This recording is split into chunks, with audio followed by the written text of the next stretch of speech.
Pues buenos días, muchas gracias por la intervención.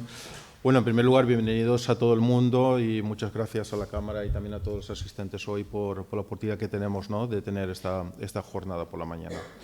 A mí me toca, como responsable de Grant Thornton en la Comunidad Valenciana de Legal y Fiscal, pero a su vez también por estar en el grupo de ESG de Grant Thornton Internacional, pues hacer un poco también la parte introductoria, no tan impositiva, que lo va a hacer Juan, o la parte más de empresa, que lo va a hacer José en su caso.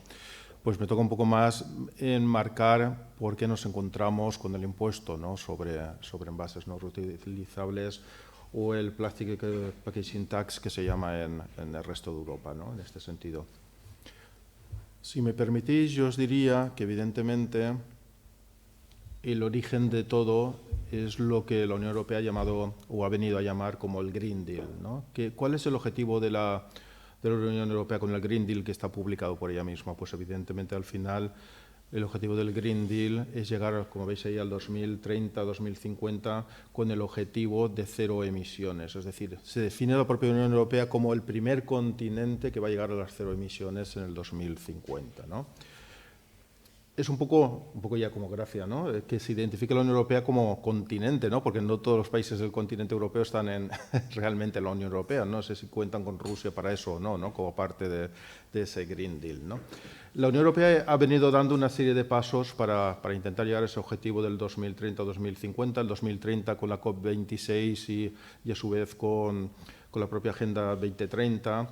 Y bueno, comenzaron en su momento con todos los derechos de emisiones que venían de reuniones anteriores, luego con todo el tema del ajuste de la directiva sobre los impuestos sobre la energía, que ahora mismo, como sabéis, por la crisis de Ucrania, pues se está revisando, se está cambiando, se está discutiendo.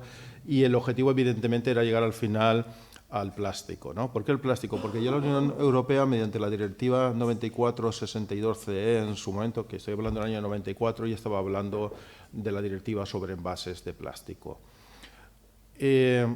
No era solamente la única iniciativa, sino que posteriormente en 2019 tenemos también la Directiva sobre la Directiva sobre plásticos de un solo uso, donde ya en la exposición de motivos que establece la propia directiva deja bien claro que una de las preocupaciones que tiene evidentemente son todos los residuos de plástico que se generan no solo en el ámbito de la Unión Europea, sino también hacia mares y demás. O sea que acaba definiendo muy bien cuál es su postura desde el punto de vista de la Unión Europea.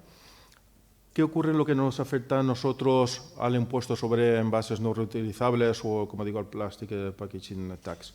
Bueno, hemos oído muchas cosas en prensa, en lo que es la clase política, etcétera, etcétera.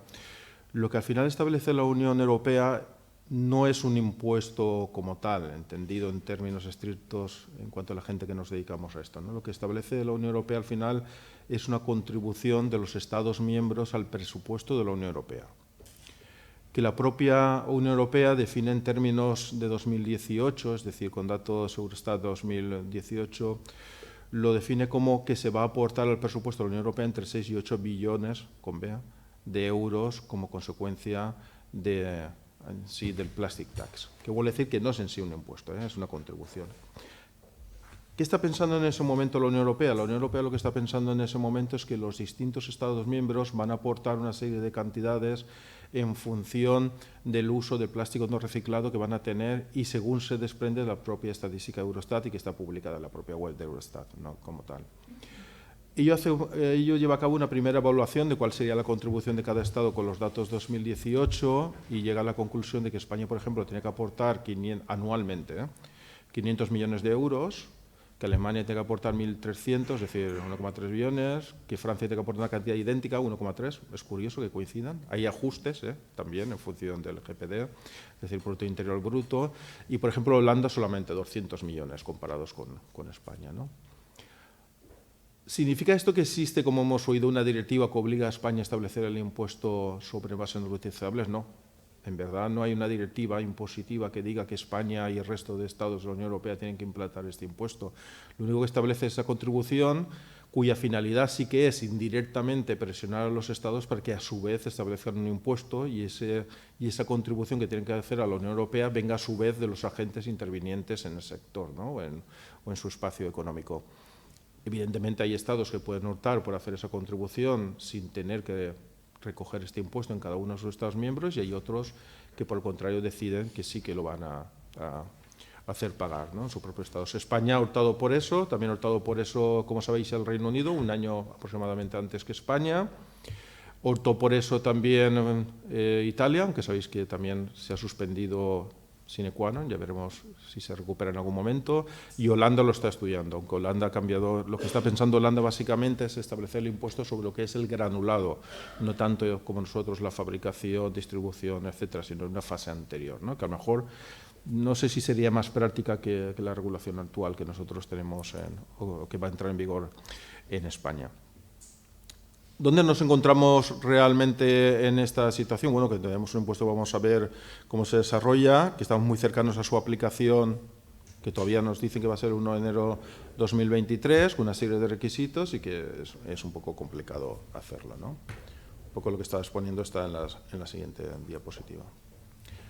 ¿Cuál es el reto realmente al que se enfrenta en sí la Unión Europea, o se enfrenta, digamos, el mundo en general, después de las reuniones climáticas, del COP26, de la Agenda de Glasgow, del 2030? Pues se enfrenta realmente a que hoy por hoy, con los objetivos que se marcaron en su día de que el calentamiento global no supere 1,05 grados, hay que reducir las emisiones anualmente en un 15,2%.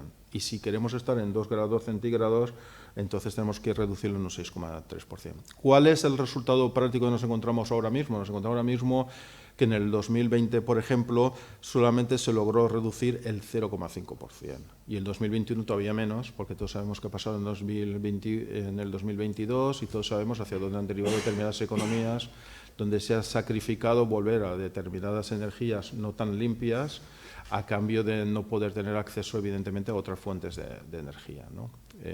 Por ejemplo, pues como hablábamos antes de comenzar la charla, con las térmicas en Alemania, ¿no?, que se ha vuelto de cierta manera a utilizar térmicas.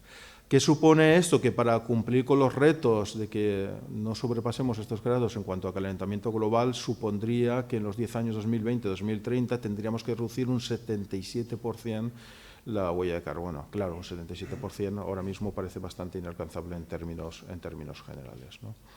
Y esa es la situación en la que nos encontramos, y los retos que evidentemente tienen las empresas y tienen los estados, y tenemos todos como ciudadanos de la Unión Europea, si de verdad queremos estar comprometidos con el cumplimiento de estos objetivos.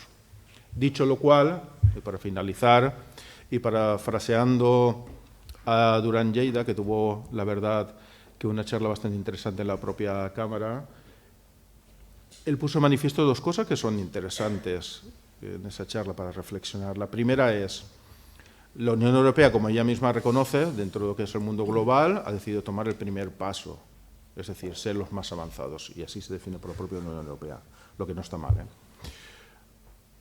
Pero España, dentro de esos estados que están de la Unión Europea, decide a su vez ser de los primeros, ¿no?